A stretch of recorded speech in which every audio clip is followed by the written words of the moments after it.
আমরা শুনো 1 ঘন্টা ধরে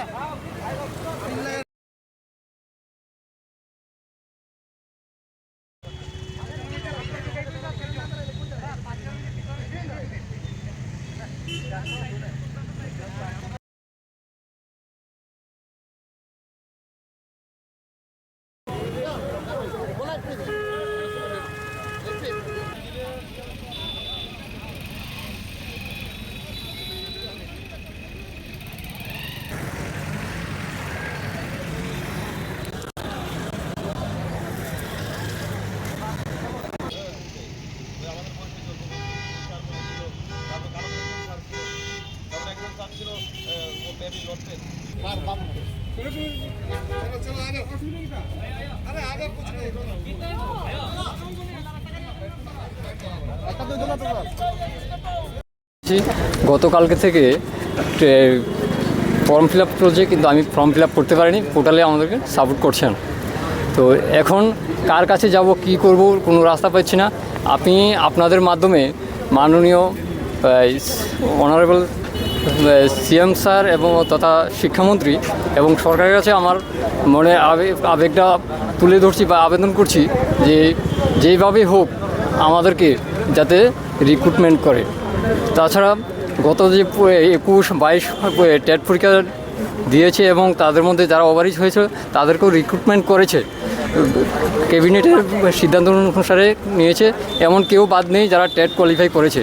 তো আমার একটা আবেদন, আমাদেরকে যেন সরকার এই ফর্ম ফিল আপের সুযোগ ব্যবস্থা করে দেয় এবং নিয়োগের সুযোগ করে দেয় এবং আমাদেরকে বাঁচার জন্য রাস্তা করে দেয়। দুর্ভাগ্যবশত আমি একজন টেট 2 কোয়ালিফাইড ওভারেজ ক্যান্ডিডেট এখন।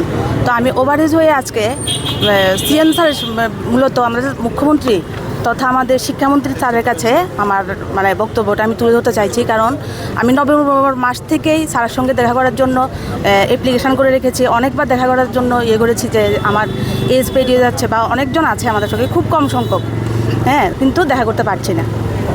এই জন্য আজকে আমি এলিমেন্টারিতে এসেছিলাম। তো এসে দেখেছি ভাই বোনেরা সবাই এখানে পোস্টের জন্য এসছে। তো আমিও একটু এলাম আমার দাবি না আমার আবেদন মুখ্যমন্ত্রীর কাছে জানানোর জন্য, আমাদের শিক্ষামন্ত্রীর কাছে জানানোর জন্য। কারণ আমি দেখা করতে পারছি না, ওনার কাছে যেতে পারছি না। তাই আপনাদের মাধ্যমে আমি ওনার কাছে আমার মনের ইয়েটা জানাতে চাইছি। অনেক বছর পর টেট পরীক্ষা হয়। তারপর এর মধ্যে আমি একজন হাউসওয়াইফের অনেক দায়িত্ব থাকে। একজন আদর্শ বউ ঘরের, একজন আদর্শ স্ত্রী, একজন আদর্শ মা, যে দায়িত্বটা সবচেয়ে থেকে বড়। তো আমার সন্তানকে আমি বড় করে পড়াশোনা করিয়ে, আমার সন্তান 12 পাস করেছে তখন আমি টেট কোয়ালিফাইড করছি। কতটুকু পরিশ্রম করলে আমি এই পরীক্ষাটা উত্তীর্ণ হয়েছি। স্যার, আপনার কাছে আপনার কাছে আমার রিকোয়েস্ট যে অন্যান্যবার যেমন ওভারেজরা পেয়ে যায়, আমরা জানি যে কেউ এখনও পর্যন্ত বাদ যায়নি, সবাই পেয়েছে। তো আমাদেরটা একটু বিবেচনা করবেন, যাতে আমরা কালকে থেকে ফর্ম ফিল আপ শুরু হয়েছে, কিন্তু আমরা ফর্ম ফিল আপ করতে পারছি না, পোর্টাল এটা সাপোর্ট করছে না। তো এটা আমাদের কি দোষ স্যার? আমরা তো কোনো দোষ করি না। আমরা তো অনেক পরিশ্রম করে, অক্লান্ত পরিশ্রম করে একজন হাউসওয়াইফ হয়ে, আমরা স্টুডেন্ট লাইফ না যে মা বাবা আমাদের মুখের সামনে খাবার এনে দিয়েছে, আমরা খেয়েছি আর পড়েছি। আমরা অনেক কষ্ট করে সব দিক সামলে আমরা পড়াশোনা করেছি। তো আমার বিনীত অনুরোধ, আমি জানি না আমি কি বলছি, কারণ আমার মাথা একদম ঠিক নেই স্যার। হয়তো আপনার সঙ্গে দেখা করার জন্য আমাদের একটু সাহায্য করুন, যাতে আপনার কাছে আমরা গিয়ে আমাদের যা মনের ইচ্ছা সব জানাতে পারি।